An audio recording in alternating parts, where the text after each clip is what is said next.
Официјален Лисабон не смета дека Бугарија е кочничар на проширувањето.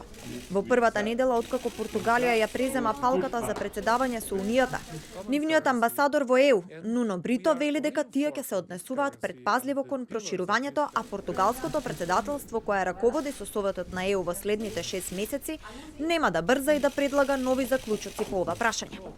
Португалскиот амбасадор Брито за ветото од Бугарија вели: Не е во ред да се обвинува Бугарија за попречување на процесот, бидејќи токму таа држава е еден од силните поддржувачи на проширувањето на Европската Унија. Потребна е едногласност за донесување одлуки во оваа област, а дискусијата за проширувањето продолжува на високо политичко ниво.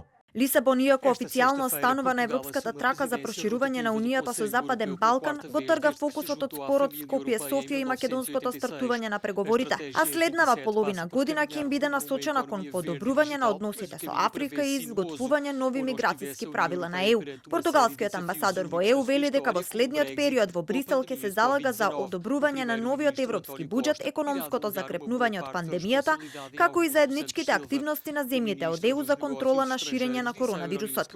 Во нивните цели влегуваат и дигитализацијата и заштитата на животната средина. По турбулентната 2020 година и бугарската блокада, Македонија остана да чека пред европската врата. Изминатите 6 месеци официјален Берлин се обиде на маса да ги седне шефовите на дипломатиите и државниот врв на Скопје и Софија, а лично се залагаа Рот, Меркел и Хајко Мас. По неуспехот, германскиот министер за Европа Михаел Рот кажа дека Бугарија е осамена во ветото, а напорите ќе продолжат за време на преседавањето на Португалија со ЕУ.